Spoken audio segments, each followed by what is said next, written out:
जर पांडुरंग आहे तर ज्यानं जन्माला घातलं तो कोण आहे? ज्याने आपल्याला जन्माला घातलं ते आपल्याला लोभाने पोसतात आणि कट्टेवरचा देव लोभाने बाजूला करतो. आपला बाप आपल्याला एवढाच म्हणतो, गाडी घे, बंगला बांध, सरपंच भाई, म्हटलं तर 10-5 गुंठे जाऊ दे, आणि कोर्टातली केस माग घेऊ नको, 10-5 इकडे तिकडे घाल, नाही तर तू म्हणा तुम्हीच. हो, आपली आई आपल्याला म्हणते, बाळा काही कर, कसंही कर, काही कर, मला नातू दाखव.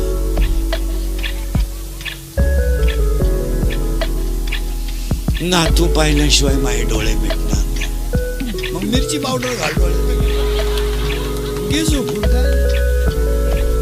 ही आपली आई आहे. आणि कटेवरची आई म्हणते, बाळा नाचक्या देहात भजन करून घे. तू आपला बाप आहे. तुका म्हणे तुला सोडविल कोणी,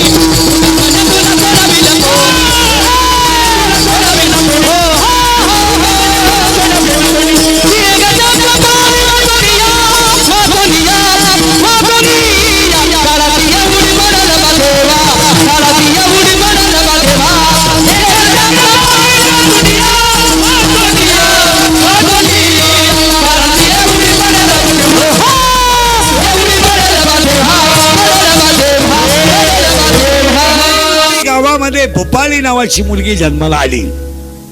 फिट झालं आणि ती वयात आली, म्हणजे लग्नाला आली. आता पूर्वी असा नियम होता महिला मंडळ, मुलीचं लग्न बाप जमवायचा.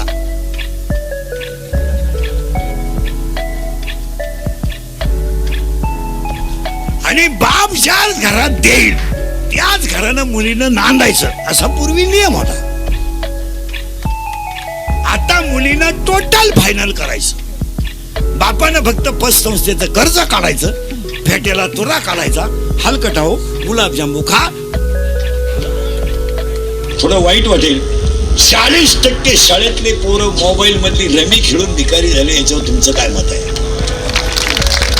एकही गावातला पुढारी शाळेकडे पाहत नाही.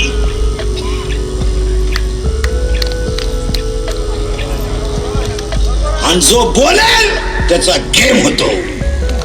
पाया पडून सांगतो, आजच्या जन फाउंडेशनच्या कार्यक्रमात 8 दिवसातून एकदा तरी ग्रामपंचायत सदस्य सरपंच शाळेत गेले पाहिजे. तुमचं काय मत आहे? गावात एखादी गोष्ट नाही झाली तरी चालेल, पण शाळा मंदिर झालं पाहिजे. अजून 10 वर्षाने तुम्हाला गणपतीची आरती करायला माणसं भेटणार नाही.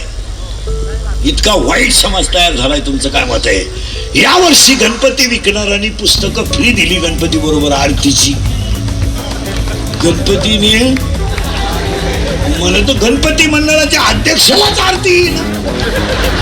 ताट फिरलं का घंटी बंद होती, घंटी फिरलं का घंटी वाजवत गणपती भेटावल त्यांना. हसण्यावारी गोष्टी नेऊ नका. सगळे माणसं हे उच्च पदावरचे मराठी शाळेत तयार व्हायले. आपल्या गावातल्या शाळा पडायला लागल्या लोक पाहत नाहीत.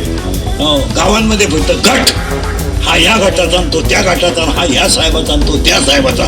वाट लावून टाकली तुम्ही गावाची. तुमचं काय? आणि यांनी 15 ऑगस्टला 26 जानेवारीला शाळेत जायचं, शांतपणा करायला. आणि असे कपडे घालून जातो जशी काय यानंच इंग्रज हुसकून लावले.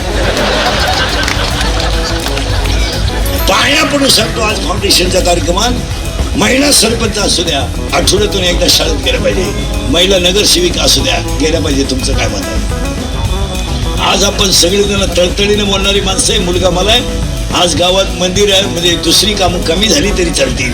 पिढी संपल्यावर तुम्ही काय करणार? शिक्षक मारत नाही, मारलं तर पोराच्या आईबाप त्याला त्रास केल्याशिवाय राहत नाही. मग हे जे रोज पेपर मीडिया जे पाहतो ना आपण बातम्या, याला सगळं खतपाणी इथून आहे.